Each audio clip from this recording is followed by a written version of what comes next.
اہل حدیثوں، تمہاری سب سے بڑی ذمہ داری یہ ہے کہ تمہارے بچے، تمہاری عورتیں، تمہارے بوڑھے، تمہارے نوجوان اپنے آپ کو اس سانچے میں ڈالیں جس سانچے میں رب نے محمد کریم کو ڈالا تھا صلی اللہ علیہ لقد کان لکم فی رسول اللہ اسوۃ حسنہ۔ اپنے آپ کو اخلاقی طور پر، اپنے آپ کو دینی طور پر اتنا بلند بناؤ کہ لوگ اشارہ کر کے کہیں کہ یہ وہ آدمی جا رہا ہے جو اس مسلک کا ماننے والا ہے جو سرور کائنات نے اپنے صحابہ کو عطا کیا تھا۔ اپنے آپ کو نوصاف سے متصف کرو۔ آج افسوس کی بات یہ، ہم اہل حدیث بھی کہلائیں، خالص مذہب کے ماننے والے بھی اپنے آپ کو کہنا کوئی جھوٹ نہیں بولے، پھر دغا بھی کریں، پھر فریب بھی کریں، اور اس سے بھی ستم کی بات یہ ہے کہ اہل حدیث بھی کہلائیں اور نماز بھی نہ پڑھیں، روزہ بھی نہ رکھیں، توفیق ہو حج بھی نہ کریں، پیسہ ہو زکات بھی نہ دیں، پھر اہل حدیث۔ یاد رکھو یہ بات اس مسلک کے حامل کو سجتی۔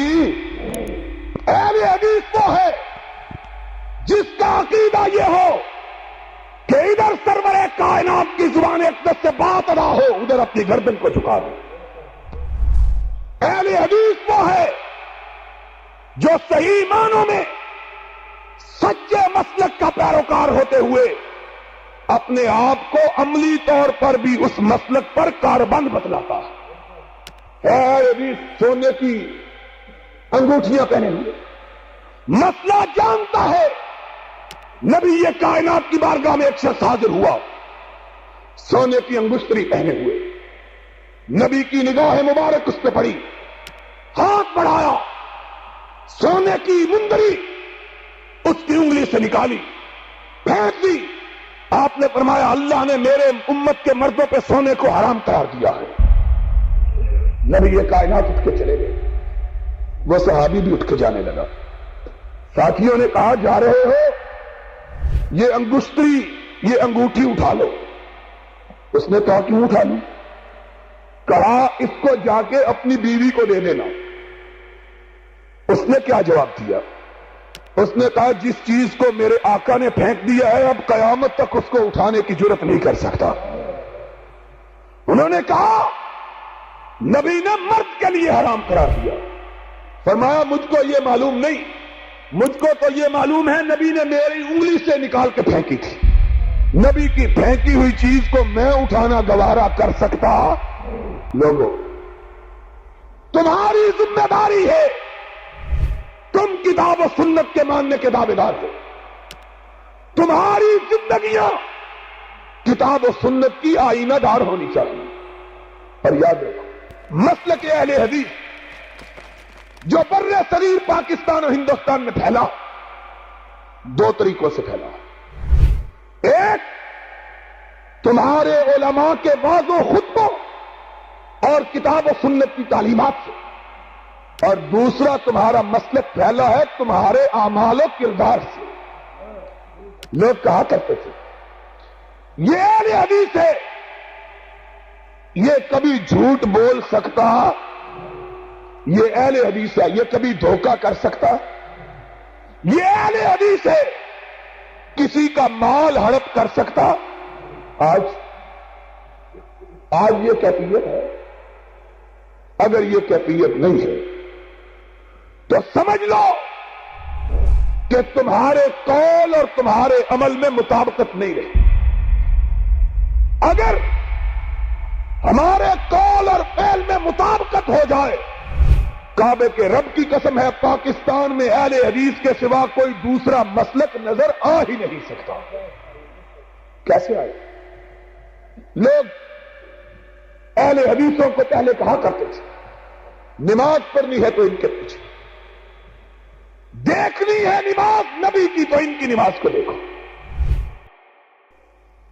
لاہور کے اندر کسی زمانے میں اہل حدیثوں کی صرف ایک مسجد تھی، اور وہ مسجد کی چینیاں والی تھی. بڑے بڑے علماء مولانا عبد الواحد غزنوی رحمت اللہ علیہ ان کو وہابی کہہ کے ان کو گالی دیتے اور لوگوں کو ان کی بات سننے سے روکتے تھے. اور پھر رات کی تاریکی میں صبح فجر کی نماز ان کے پیچھے ادا کیا کرتے تھے. لوگ پوچھتے دن کی روشنی میں ان کی مخالفت کرتے ہو, رات کی تاریکی میں ان کے پیچھے نماز پڑھتے ہو, ماجرا کیا ہے؟ تو جواب دیتے کہ ان کے پیچھے نماز پڑھ کے رسول اللہ کی نماز کا نقشہ آنکھوں کے سامنے آ جاتا ہے. اپنی نمازوں کے اندر تاثیر پیدا کرو, اپنے اعمال کو, اپنے کردار کو درست کرو.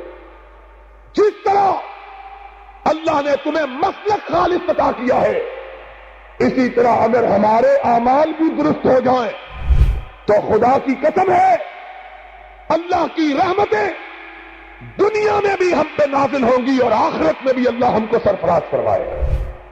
لیکن اگر قول کے ساتھ عمل کی مطابقت نہیں ہے تو خالی مسلک انسان کی نجات کے لیے کافی نہیں ہے.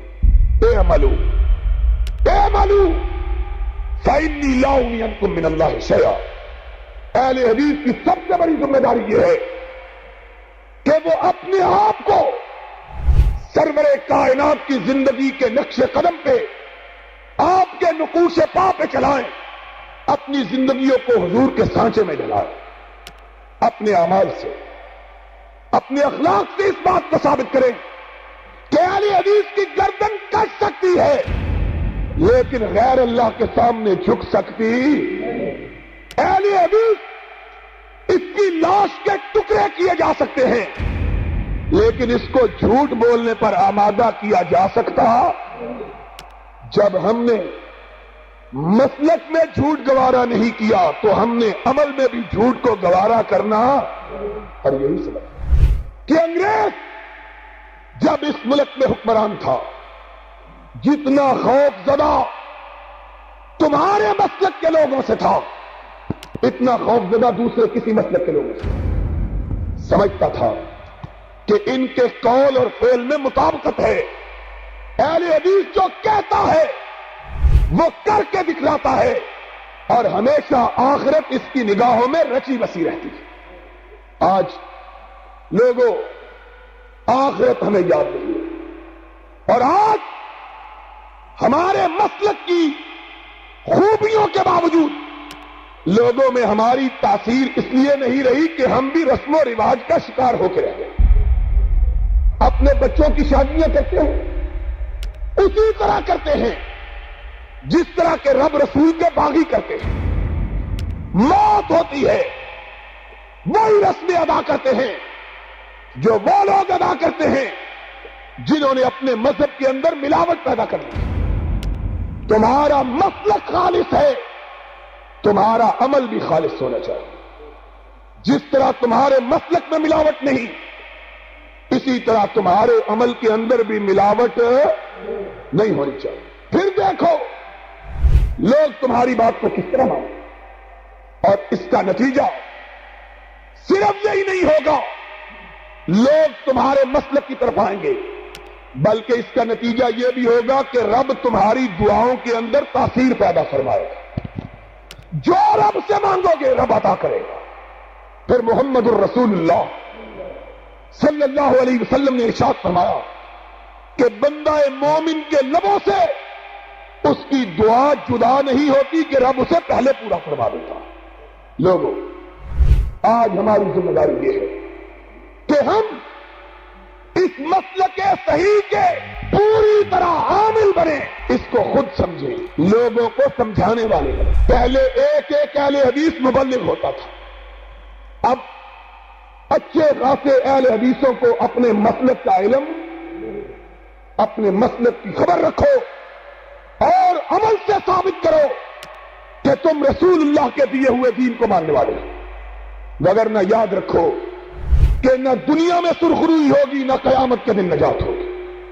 آج سب سے اہم بات, سب سے اہم فریضہ جو ہم پہ عائد ہوتا ہے وہ عملی اصلاح کا ہے۔ اہل حدیثوں کو چاہیے اپنی اولادوں کو 5 وقتہ نمازی بنائیں، ان اولادوں کا بائیکاٹ کریں جو نماز نہیں پڑھتی۔